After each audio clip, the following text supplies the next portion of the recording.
Good evening, everyone. And today I'm making this video to explain one question's answer, which is why President of India is elected indirectly.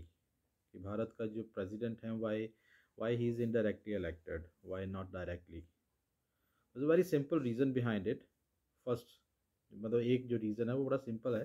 तो वैसे तो सारे simple हैं, मतलब एक जो simple सा reason है उसमें ये है कि India is a very big country and अगर आज की बात करें तो we are having more than 60 crore voters. So it is very difficult. It is really difficult to organize uh, an election just to elect one single person. है ना, एक single person के लिए जिसे हम इलेक्ट करेंगे as a head of the state directly, वो जो है वो लॉजिकल नहीं लगता है. तो we need to spend a lot of money, बहुत सारा पैसा खर्च होगा इन डायरेक्ट इलेक्शन. तो डायरेक्ट इलेक्शन जो होगा उसमें पैसे भी खर्च होंगे, बहुत सारी मशीनरी भी जाएगी, और इसमें ये रहता है कि हम सिर्फ एक एक व्यक्ति को चुन रहे हैं. और दूसरी बात ये है कि मतलब इसी के साथ जो जो जुड़ती है वो चीज़ ये है कि संविधान जो है उसमें ये कहा गया है कि Indian constitution says that the president of India is a nominal head. वो नॉमिनल हेड है, he is a first citizen of India though, but he is a nominal head. वो नॉमिनल है, वो एक्चुअल हेड नहीं है. Actual head is the prime minister. और जितनी भी पावर्स रहती हैं वो सारी काउंसिल ऑफ मिनिस्टर्स और प्राइम मिनिस्टर्स जो हैं वो उसे यूज़ करते हैं for the purpose to run the state. तो यहाँ पे एक नॉमिनल हेड जो रहेगा उसके लिए हम लोग डायरेक्ट इलेक्शन करें या उसको डायरेक्टली उसका चुनाव करें, which is again an illogical thing. वो भी इलॉजिकल नहीं लगता है.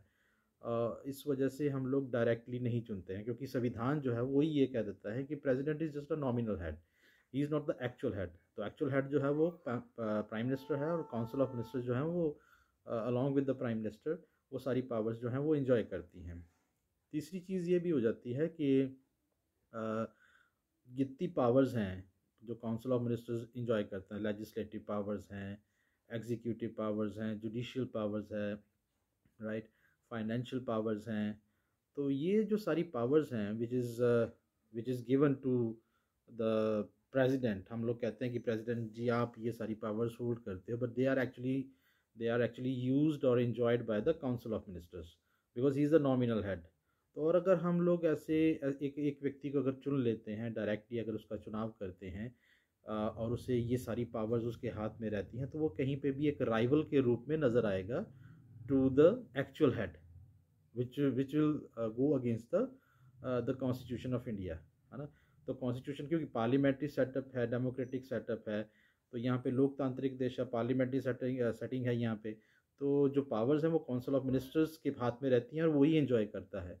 और क्योंकि ये लिखा गया है संविधान में, और अगर हम डायरेक्टली चुनते हैं तो हम लोग संविधान के ही अगेंस्ट चले जाएंगे. तो प्रोविज़न नहीं रखी गई है संविधान में डायरेक्टली इलेक्शन की जो है for president of India. The provision is not there. तो ये तीसरी चीज़ है. और फिर हो जाता है ये कि president with that much powers, he can be he can over power the council of ministers. वो कहीं पे भी जो है ना एक डिक्टेटर के रूप में उभर सकता है. He can emerge as a dictator instead of a nominal head. तो अगर वो नॉमिनल हेड के रूप में ही काम करे तो that we this is the thing that we want, because it is written in the constitution that he is the nominal head. वो सिर्फ नॉमिनल है, एक्चुअल नहीं है. तो ये तीन चार वजह हैं जिसकी वजह से हम लोग प्रेसिडेंट का जो चुनाव है वो एक और चीज़, क्योंकि हम लोग जिनका चुनाव करते हैं ये जितने भी लोग होते हैं, MP, MLA, member of parliament for Lok Sabha, member of parliament for Rajya Sabha, आपके जो member of legislative assembly, state legislative assemblies रहती हैं, इलेक्टेड मेंबर्स जो होते हैं वो सारे पार्टिसिपेट करते हैं इसके चुनाव में. और दूसरी बात ये है कि ये सारे के सारे रिस्पॉन्सिबल रहते हैं अपनी जो ड्यूटीज़ हैं उसके लिए in front of the people, right.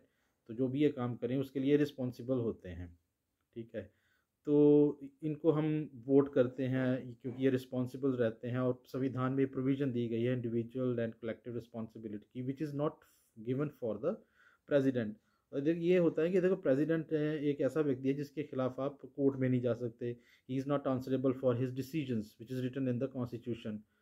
तो ऐसे सिनारियों में अगर एक व्यक्ति इतनी पावर्स इंजॉय करे, इतनी पावर्स होते हुए वो डायरेक्टली चुना जाए, तो वो कहीं पे भी ओवर पार कर सकता है। मोर ओवर संविधान जो है उससे कहता है कि ही is not answerable in any court of law. तो वहाँ पे बहुत सारे सिनारियोज ऐसे निकलेंगे कि वो एक डिक्टेटर के रूप में इमर्ज हो सकता है। These are the few reasons why president of India is elected indirectly, not directly. Thank you.